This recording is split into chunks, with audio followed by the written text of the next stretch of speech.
Irmãos, com a graça e a paz do nosso Senhor Jesus Cristo. Amém? Meus irmãos, é um prazer novamente estar aqui na casa do Senhor, ministrando a palavra de Deus. Creio sinceramente que não sou digno de estar aqui, mas pela graça do Senhor, Ele tem me alcançado e eu estou aqui novamente para compartilhar aquilo que Deus tem colocado no meu coração com os irmãos. E confesso aos irmãos que só esse ano de 2021 já tive a oportunidade de estar aqui 3 vezes, mas nenhuma dessas vezes é confortável para mim. Estou esperando no Senhor que chegue alguma vez que eu me sinta confortável por aqui. Mas que o Senhor seja louvado. Que o Senhor seja louvado e eu diminua e Ele cresça. Amém? Meus irmãos, eu queria pedir para vocês abrirem a Bíblia de vocês em 1 de Pedro, capítulo 2, versículo 11. E 1 de Pedro, capítulo 2, versículo 11. Meus irmãos, eu queria falar com vocês sobre como enxergar com os olhos da fé. Mas antes disso, eu queria que a gente trabalhasse, que a gente ouvisse o Senhor falar conosco através desse texto. Crendo que os irmãos já tenham achado. Segundo 1 de Pedro, capítulo 2, versículo 11, diz assim: Amados, insisto em que, como estrangeiros e peregrinos no mundo, vocês se abstenham dos desejos carnais que guerreiam contra a alma. Vou repetir. Amados, insisto em que, como estrangeiros e peregrinos no mundo, vocês se abstenham dos desejos carnais que guerreiam contra a alma. Ou seja, pessoal, que nós nunca esqueçamos que nós estamos aqui, mas nós não somos daqui. A nossa casa é com o nosso Senhor. E aqui ele diz que insisto que como estrangeiros e peregrinos no mundo, vocês se abstenham dos desejos da carne que guerreiam contra a alma. Amém, pessoal? Pessoal, o título da mensagem é Enxergando com os Olhos da Fé. E a gente nem precisa narrar aquilo que nos acontece nesse momento. Aquilo que tem acontecido nesse tempo, eu creio que desde fevereiro de 2020 tem nos abalado. Essa pandemia que nos assola, que nos assusta, que rouba os nossos planos, as nossas esperanças às vezes, e que nos trouxe muita morte, muita incerteza. Pessoal, eu creio que passamos por um momento que jamais será esquecido. E isso historicamente falando. Eu creio que daqui a 40 anos falaremos sobre o que aconteceu entre os anos de 2019 e 2021. Ou até mais. Eu não sei quais são os planos do Senhor. Sabia que muitas pessoas nesse momento se afastaram do Senhor? Você sabia que muitas pessoas perderam as esperanças e se entregaram à ansiedade e à tristeza nesse momento? Você sabia que nessa época muitas pessoas caíram no engano desse mundo? Talvez você não saiba disso. Pessoal, pois é, está acontecendo isso nesse exato momento. Está acontecendo isso agora. E essa é a nossa realidade. Nós estamos diante de uma guerra invisível, assim como disse o texto que nós acabamos de ler. E se nós olharmos para as perspectivas nós vamos ter uma visão equivocada do resultado. E por isso nós precisamos enxergar com os olhos da fé. Porque se nós olharmos pela perspectiva que nos apresenta, pela perspectiva do mundo, nós vamos crer que nós estamos perdendo essa guerra. E é verdade. Mas, se olharmos com os olhos da fé, se usarmos as armas que o Senhor nos deu, as armas espirituais, saberemos que o Senhor está no controle de todas as coisas. Outro dia, eu vi o comentário de algumas pessoas, comentários maldosos, citando o nome de alguns pastores do meio evangélico.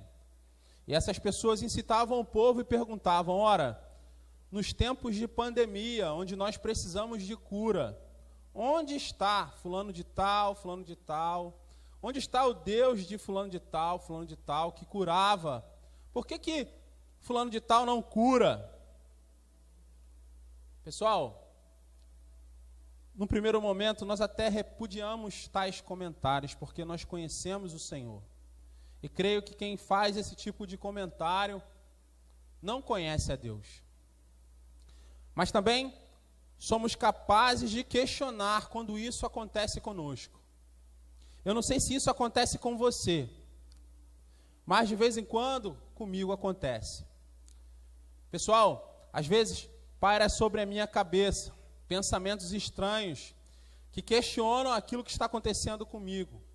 Pensamentos conflitantes.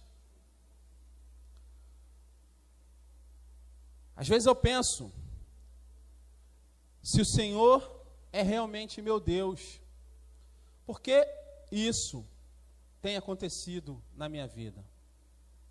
Se o Senhor realmente é meu Deus, por que isso não está dando certo? Certa vez eu ouvi uma ilustração de um pensador que dizia o seguinte: você não consegue impedir que pássaros do mal sobrevoem a sua cabeça, mas você consegue impedir que eles façam ninho sobre a sua cabeça. E isso eu tenho procurado fazer. E eu queria compartilhar com você, meu irmão, uma palavra sobre isso. Eu queria compartilhar com você uma palavra de fé. Uma palavra pela qual você vai usar nos momentos de dificuldade e nos momentos que o mundo mostrar a você que não existe esperança. Em primeiro lugar, pessoal, eu quero dizer aos irmãos, eu já disse isso aqui em outra oportunidade, e eu não quero ser repetitivo, mas eu creio que nesse momento, eu creio que durante a nossa vida, durante toda essa dificuldade que nós temos passado, durante toda essa dificuldade que o planeta todo tem passado, nós estamos debaixo de uma guerra espiritual muito grande. Meus irmãos, eu creio que o nosso inimigo tem uma estratégia determinada. E essa estratégia não é nova. Eu creio que o nosso inimigo, ele tem nos atacado, porque ele sabe que lhe resta pouco tempo. Meus irmãos, eu percebo que o inimigo tem tentado introduzir em nossa mente, o nosso coração, assim como esse texto que eu li, de 1 Pedro 11, né? Que nós devemos nos abster dos desejos carnais que guerreiam contra a nossa alma. Eu creio que o inimigo tenta introduzir uma mentira em nossos corações, uma mentira em nossa mente. E essa mentira, ela é bem sutil. Mas, meus irmãos, eu creio que essa não é uma estratégia nova. Esse não é um plano novo. Talvez você esteja se perguntando: Rodney, que mentira é essa? Eu digo a você, meu irmão, que o inimigo tem tentado implantar em nós a mentira que nós estamos à deriva. A mentira que, nesse período de dificuldade, nós estamos sobre a obra do acaso. A mentira que nós precisamos tomar para nós o controle da nossa vida. E isso, meus irmãos, gera medo, insegurança. Gera, às vezes, até o desespero. Meus irmãos, o inimigo também fez isso com Eva. Se os irmãos quiserem acompanhar, creio que os irmãos já sabem de cor esse texto. Mas o inimigo, ele disse a Eva que ela não morreria se ela comesse do fruto da árvore do conhecimento do bem e do mal. Mas os seus olhos se abririam, e como Deus ela seria. Amado irmão, eu quero chamar a sua atenção para esse texto aqui. O diabo não pediu que Eva o adorasse. O diabo não pediu que Eva fosse satanista. O diabo não pediu que Eva tomasse um banho de sangue em adoração a ele. Mas em contrapartida, ele queria que Eva fosse o seu próprio Deus.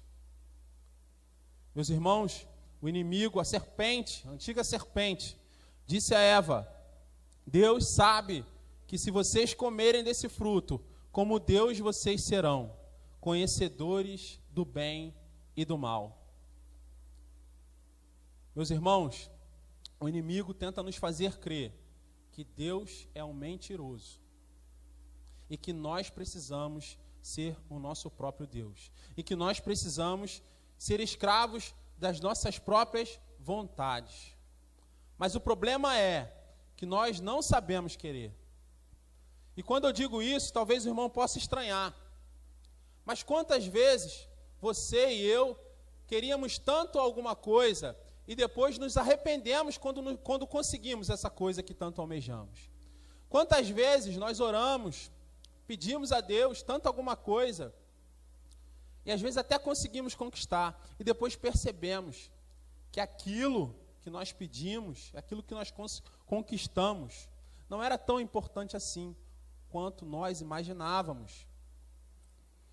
E o inimigo continua fazendo isso.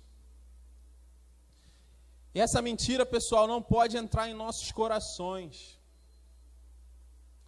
E eu digo que se essa mentira entrou no seu coração, eu te convido a pedir agora, em nome do Senhor Jesus, que Ele tire isso da sua mente, que Ele tire isso da sua vida. Porque a Bíblia nos ensina que o Senhor é bom e as suas misericórdias se renovam a cada manhã. A irmã, no início do culto, leu um versículo que agora, no Salmo 145, no versículo 20, sendo mais específico, que dizia que o Senhor cuida daqueles que o amam e sempre cuidará. Nós precisamos crer nisso. E isso nós não podemos negociar. Em nossa mente, essa verdade deve ecoar a todo tempo, a todo momento, a todo instante, para que saibamos que o nosso Deus é Deus em nossas vidas. Meus irmãos, eu queria pedir que, se você identificou que essa mentira de Satanás, que essa mentira do inimigo entrou em sua vida, que você feche os seus olhos nesse momento, curve a sua cabeça. Eu quero orar por você. Senhor, louvado seja o teu santo nome, Deus. Nós queremos nos colocar diante de ti aqui, Pai, nesse momento. E queremos interceder ao Senhor por esse assunto. Queremos pedir ao Senhor, meu Pai, que tire do nosso coração toda angústia, toda dor, toda incerteza, toda insegurança, toda ansiedade, toda tristeza, toda inquietação, tudo aquilo, Pai, que não provém do Senhor, toda perturbação no espírito. Ó Pai, em nome do Senhor Jesus, nós queremos pedir ao Senhor que venha nesse momento com mão poderosa. E nós sabemos que o teu poder não se restringe à geografia, Senhor. O Senhor alcança agora as casas, aqueles que nos assistem, aqueles que estão aqui.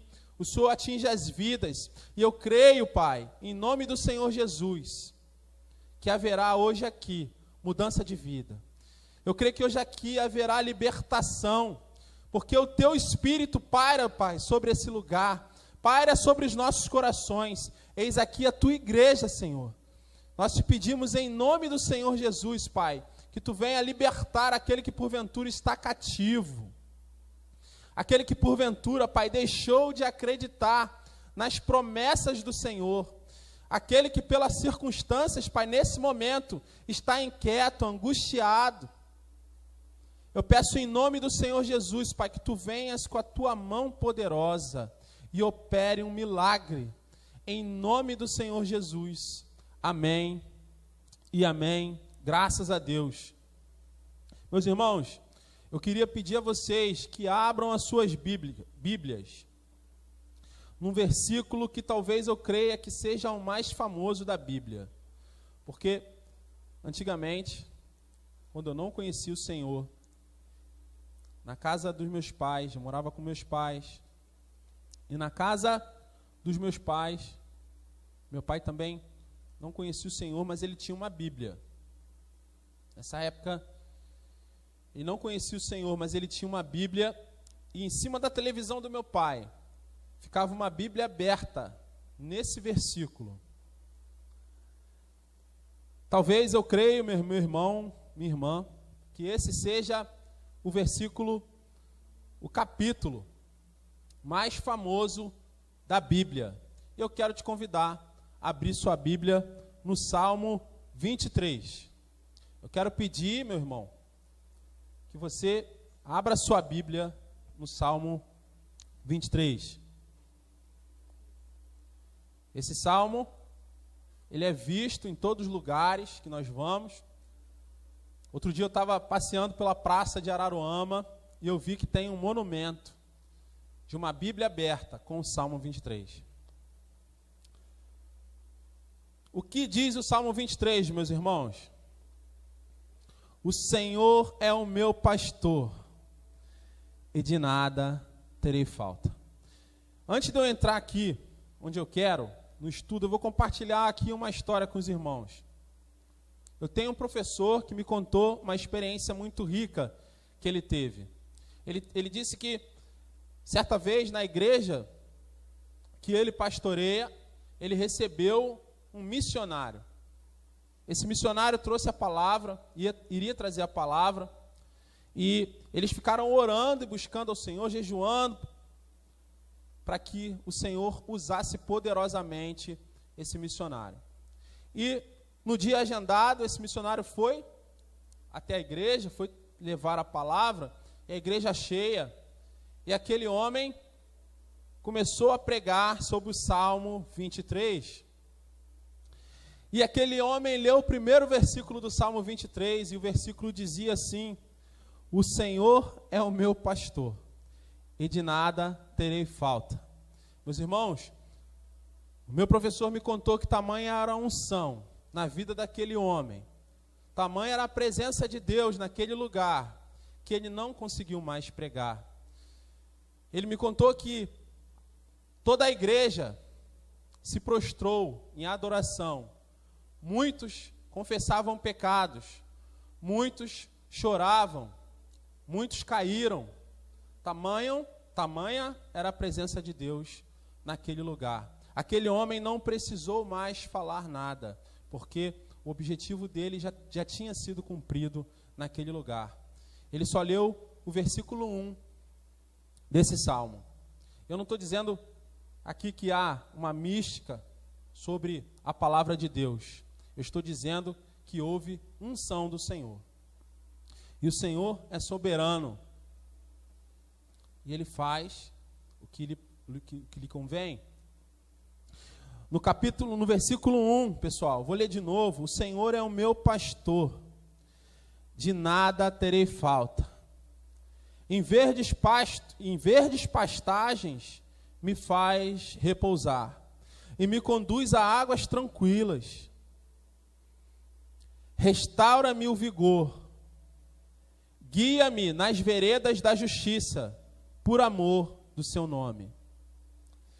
Mesmo quando eu andar por um vale de trevas e morte, não temerei perigo algum, pois tu estás comigo, e a tua vara e o teu cajado me protegem. Preparas um banquete para mim à vista dos meus inimigos. Tu me honras, ungindo a minha cabeça com óleo e fazendo transbordar o meu cálice. Sei que a bondade e a fidelidade me acompanharão todos os dias da minha vida, e voltarei à casa do Senhor enquanto eu viver. Amém, meus irmãos? Ao estudar esse versículo, eu não sei você, mas eu tinha um entendimento, creio que equivocado. Não daquilo que está escrito na palavra, mas da maneira como eu entendia.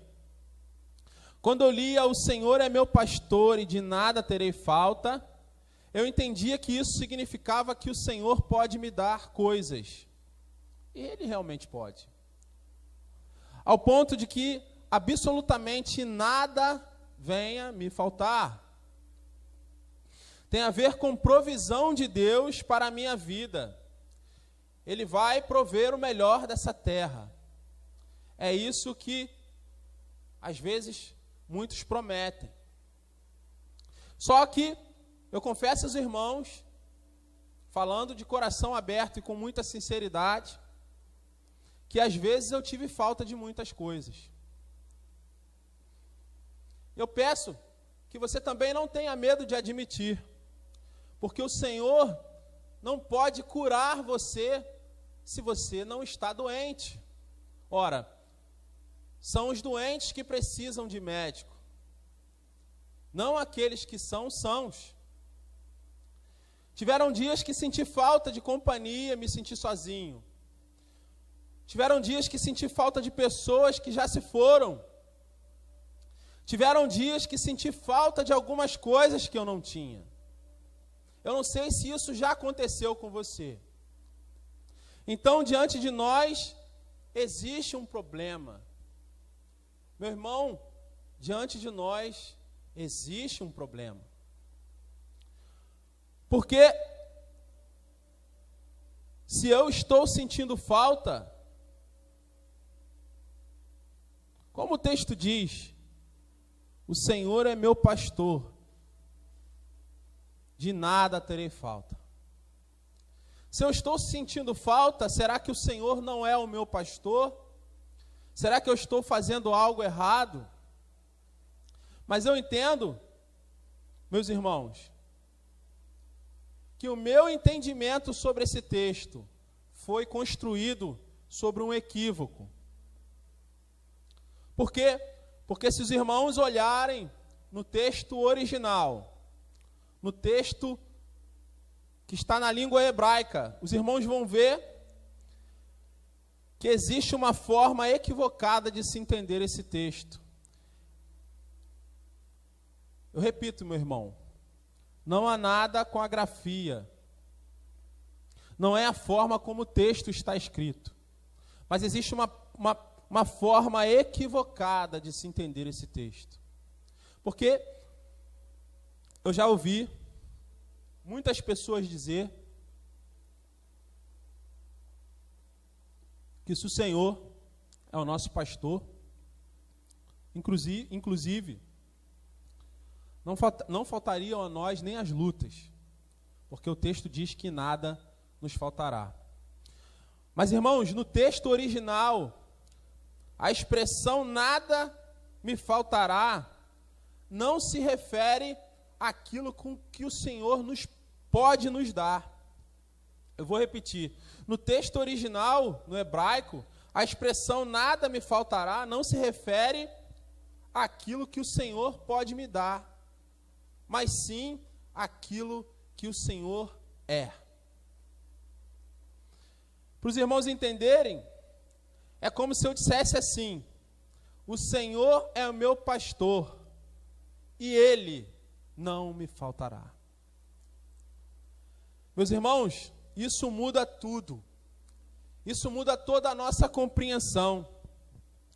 O salmista, quando escreveu o salmo, ele não tinha a intenção de ostentar coisas. Ele não tinha a intenção de ostentar tudo aquilo que o Senhor tinha dado a ele. Creio que a intenção do salmista com esse salmo era mostrar que Deus era o seu pastor. Na verdade, ele tinha a intenção de adorar ao seu pastor, não pelaquilo que ele ganhou, mas sim por aquilo que o pastor é. Davi não servia a Deus, esperando por algo que viria. Davi adorava a Deus por aquilo que já tinha, que era a presença de Deus. Se nós entendermos esse texto de uma forma simplista e desatenta, nós vamos entender que o Senhor é o nosso pastor e de nada terei falta. Mas e nos dias que houverem faltas? Você vai começar a duvidar se o Senhor é teu pastor. E eu digo ainda mais, você e eu começaremos a duvidar se a palavra de Deus é verdadeira. Porque se você entender assim, você não vai entender que a verdade é que o tesouro do Senhor não está nas coisas que Ele pode te dar. O Senhor pode te dar muitas coisas, meu irmão, pode. E creio que Ele vai fazer. Qual pai que não se agrada de presentear um filho? E um pai tão amoroso como o nosso Deus, que é pura bondade, por que Ele não se agradaria de nos dar algo que vai nos fazer bem, que vai nos edificar, que vai nos fazer crescer? Amém? Mas não é isso que eu estou dizendo. Eu estou dizendo que se nós entendermos que o Senhor é nosso pastor, só quando nós não temos falta de nada, ou seja, que o Senhor é nosso pastor, só quando Ele nos dá, não vamos perceber que o verdadeiro tesouro não está nas bênçãos do Senhor, está na presença dEle. O nosso verdadeiro tesouro é a presença do Senhor em nossas vidas. O nosso verdadeiro tesouro é a nossa companhia, a nossa caminhada com Deus. Eu e você não devemos trocar isso por nada nesse mundo. Nós precisamos parar de ver o nosso Deus tão somente como um doador de coisas.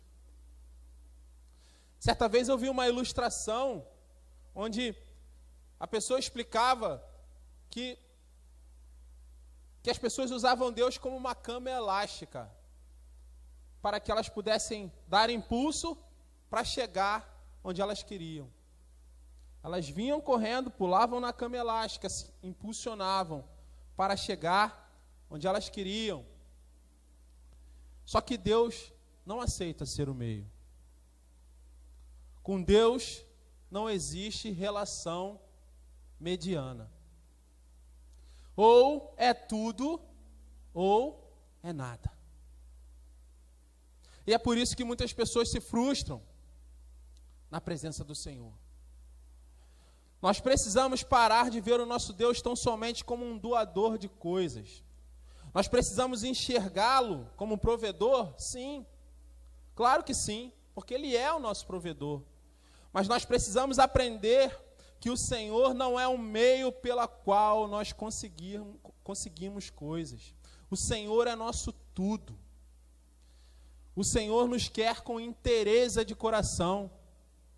Quer as coisas estejam dando certo, quer as coisas estejam dando errado.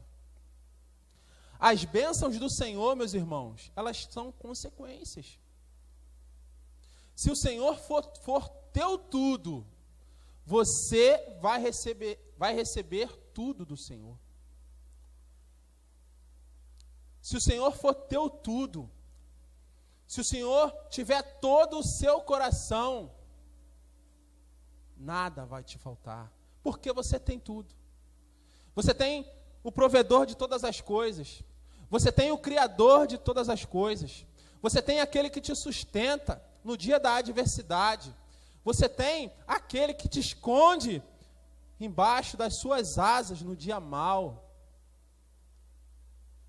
Se o Senhor é o teu pastor, de nada você terá falta.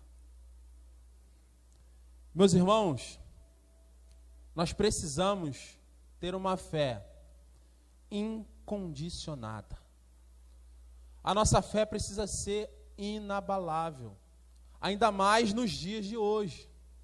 Não se iluda com esse tempo que nós estamos vivendo aqui. A Bíblia diz que nós devemos andar por fé e não por vista. Não se iludam com as coisas que estão acontecendo ao seu redor. Até porque, há muito tempo atrás, o Senhor já havia nos avisado que seria assim. Não se iluda com a adversidade. Não se iluda também com os dias bons, porque eles também vão passar. Tudo passa, mas a palavra de Deus permanece. Meus irmãos, quando não aprendemos isso, a nossa fé estará sempre condicionada àquilo que Deus nos dá. A nossa fé estará sempre condicionada às circunstâncias. Por isso, somos capazes de questionar sempre quando sentimos falta de alguma coisa. Meus irmãos, eu creio que cada um de nós tem uma batalha espiritual, individual e personalizada. Cada um de nós passa por alguma luta. Cada um de nós tem alguma dificuldade. E estranhe aqueles que dizem que não tem. Meus irmãos, eu creio que cada um de nós tem uma limitação. Cada um de nós precisa de uma maneira especial do Senhor. E não é sábio negar isso. Pessoal, quando enxergamos a Deus como nosso pastor, e o temos como tudo em nossa vida, a nossa fé fica incondicionada das circunstâncias. Eu garanto a você que isso vai te dar plena liberdade e vai te liberar de todo medo, de toda ansiedade, porque o Senhor é o teu pastor. E de nada você terá falta. Se eu te dissesse isso, você poderia até duvidar, mas é o Senhor que está te dizendo.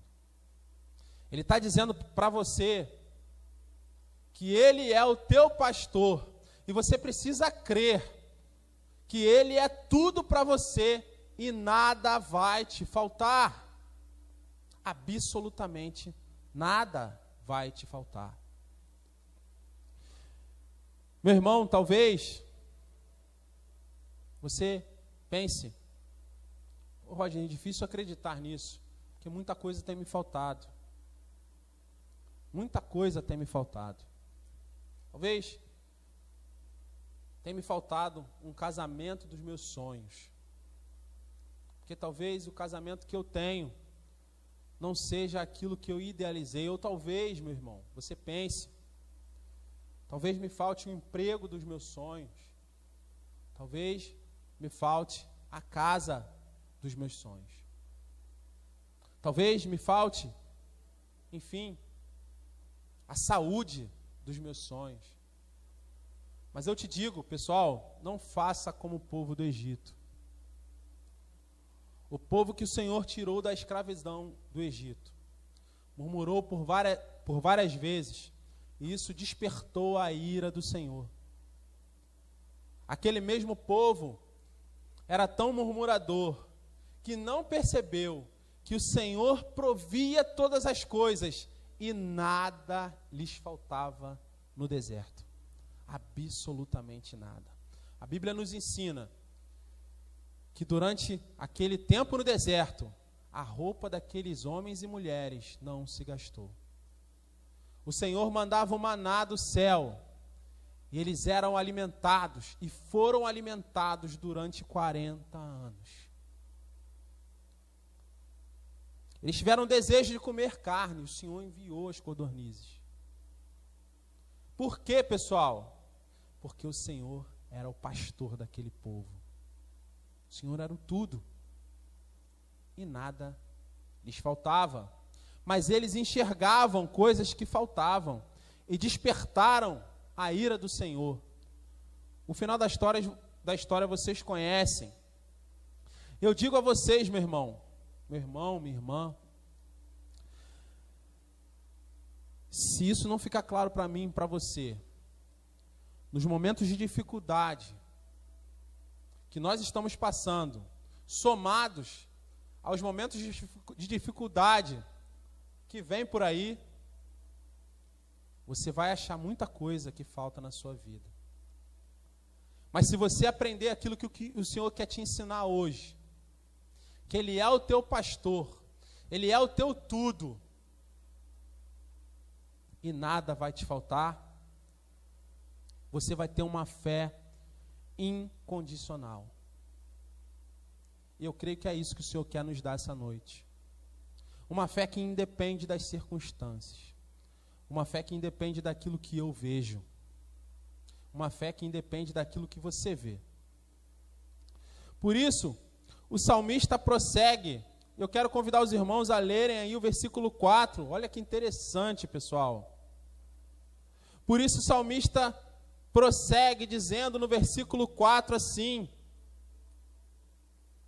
mesmo quando eu andar por um vale de trevas e morte, não temerei perigo algum, pois tu estás comigo, a tua vara e o teu cajado me protegem. Meus irmãos, mesmo quando eu andar por um vale de trevas e morte, não temerei perigo algum. Só quem pode dizer isso é quem tem o Senhor como pastor. É quem conhece a verdadeira essência do pastorado do Senhor na sua vida. Porque se eu, na minha miserabilidade, estivesse andando por um vale de trevas e morte, eu não diria isso. Talvez eu clamaria: Senhor, tem misericórdia de mim. Mas o salmista está dizendo aqui para mim e para você que mesmo quando ele andar por um vale de trevas e morte, ele não temerá perigo algum, porque ele sabe que o Senhor é o pastor dele. Ele sabe que o Senhor está com ele. E a vara e o cajado do Senhor o protegerá. Meus irmãos, ainda que você ande sobre o vale do desemprego, ainda que você ande sobre o vale da doença, ainda que você ande sobre o vale da ansiedade, da incerteza, ainda que você ande sobre o vale da insegurança, ainda que você ande sobre o vale do medo, se o Senhor for o teu pastor, nada vai te faltar.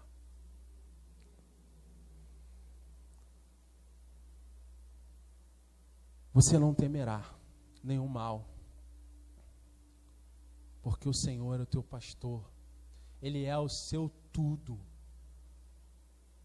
Ele é na sua vida, e de nada você sentirá falta. Eu queria falar com você, queria continuar falando aqui com você sobre esse texto. E eu te digo, meu irmão, no versículo 6, a Bíblia diz assim: sei, prestem bem a atenção, sei, não está dizendo se, não está condicionando, ele está afirmando, sei que a bondade e a fidelidade me acompanharão todos os dias da minha vida.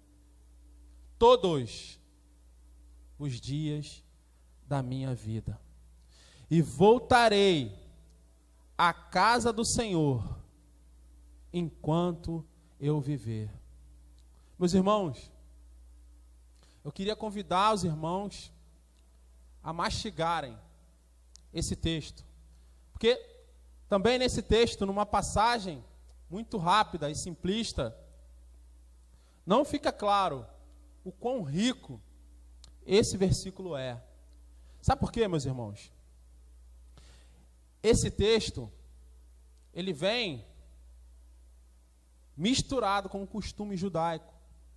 Eu digo para vocês, era costume judaico que quando alguém hospedasse uma pessoa em sua casa, aquela pessoa que hospedou a outra pessoa em sua casa garantiria a segurança do seu hóspede. E às vezes teria que garantir isso até com sua vida, com seus bens mais preciosos. Era costume. Inclusive, meus irmãos, quando alguém hospedava alguém em sua casa que era de outra cidade, quando o hóspede ia embora, também era costume que duas pessoas o escoltassem até os limites da cidade. Sabe para quê, meu irmão? Para que nada de mal acontecesse com o seu hóspede. Era costume judaico. Rodney, onde você viu isso? Nós podemos ver isso em Gênesis. Eu não sei se os irmãos lembram. Os irmãos lembram quando os anjos visitaram e se hospedaram na casa de Ló? O que aconteceu? Os homens daquela cidade queriam violentar os anjos e disseram para que Ló colocassem aqueles homens para fora, porque eles queriam ter relações com aqueles homens. Pessoal, o que Ló faz? Ló oferece suas duas filhas virgens para que aqueles invasores, aqueles homens violentos, fossem destituídos da ideia de violentar os seus hóspedes. Eu creio que oferecer a vida de duas filhas virgens não é fácil. Em Juízes, capítulo 19, aconteceu um fato que incitou, que inaugurou uma guerra em Israel. Por quê? Porque um levita ficou hospedado numa cidade chamada Gibeá. E nessa cidade, a Bíblia diz que haviam vadios. Quando viram esse levita hospedado na casa de um senhor, de um ancião dessa cidade, eles disseram: coloque esse homem para fora para que nós tenhamos relações com eles. A história se repetiu. E esse homem disse: olha, por favor, meus amigos, não façam isso, esse homem é meu hóspede, apelando para o costume. Só que esses homens não desistiram e forçaram a porta. E esse ancião que hospedava esse levita disse: olha, eu tenho uma filha virgem e tem a concubina desse meu convidado. Eu ofereço a vocês, mas deixem o meu convidado em paz. E os irmãos, se quiserem saber o que aconteceu depois, está lá em Juízes, capítulo 19. Aconteceu uma tragédia que veio a incitar uma guerra interna em Israel. Então, meus irmãos, por que eu contei essa história para vocês? Para que vocês saibam, para que nós saibamos. A palavra de Deus diz: e conhecereis a verdade, e a verdade vos libertará. Quando o salmista diz, no versículo 6, sei que a bondade e a fidelidade me acompanharão todos os dias da minha vida, e voltarei à casa do Senhor enquanto eu viver. Quando o salmista diz, a bondade e a fidelidade me acompanharão, ele está se referindo que ele é um hóspede do Senhor. E a bondade e a fidelidade do Senhor o acompanhará em segurança por toda a sua vida. Porque ele é um hóspede do Senhor.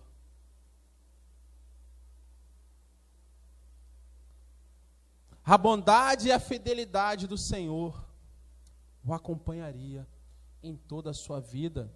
E tem mais.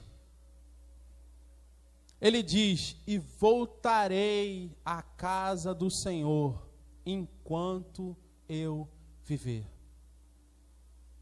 Ou seja, se aqueles homens mortais garantiam a segurança dos seus hóspedes, porque eles era costume, imagina o que o nosso Deus é capaz de fazer se nós formos seus hóspedes na casa deles, na casa dele. Amém, pessoal? Eu vou pedir o pessoal do louvor. Eu já estou terminando. Eu queria pedir, meus irmãos, para que você nesse momento curve a sua cabeça. Você que me assiste, e talvez você diga que tem sido tão difícil para você.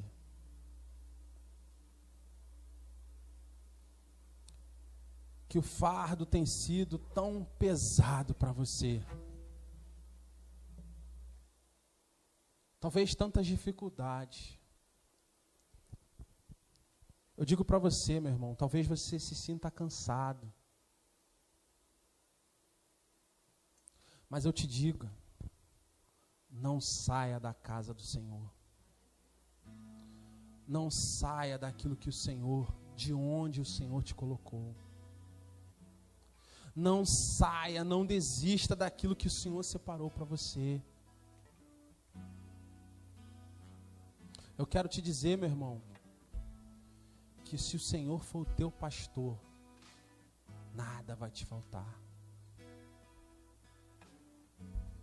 Eu quero te dizer, meu irmão, que nessa noite o Senhor vem ministrando ao teu coração e vem te curando. É de dentro para fora. Eis aí o poder do Senhor sobre a tua vida. E você vai sentir a diferença. Porque agora você vai olhar para o Senhor como teu pastor. Você vai olhar para o Senhor como teu tudo. E nada vai te faltar. Eu vou pedir, meu irmão,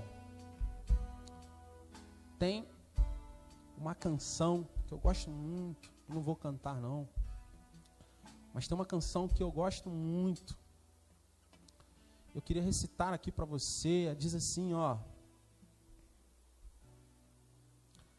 ainda bem que a resposta vem do céu.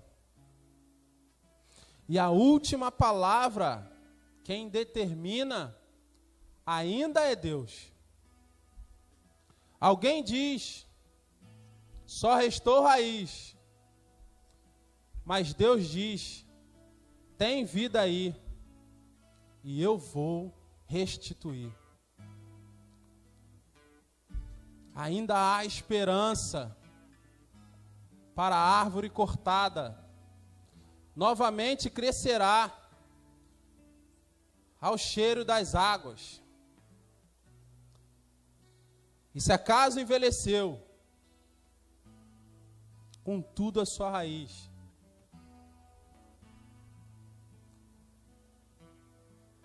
Ouça bem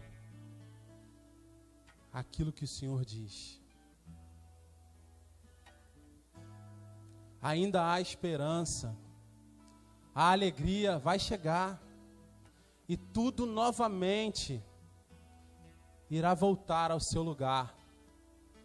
A água está presente e vai começar a regar. Meu irmão, vai ser tão lindo o testemunho que você vai contar. Ainda há esperança para a árvore cortada.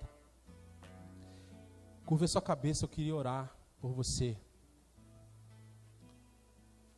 Senhor, meu Deus e meu Pai, louvado, engrandecido, glorificado seja o teu santo nome. Pai, eu não tenho condição nenhuma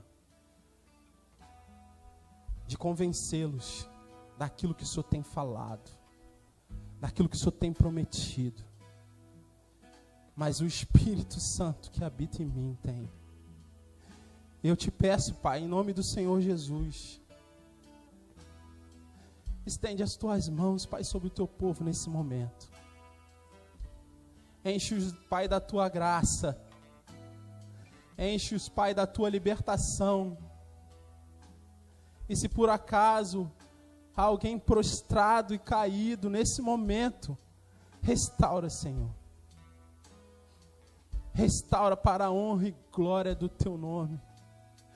Para que eles saibam, Pai, que tu está no poder, que o Senhor é o nosso pastor.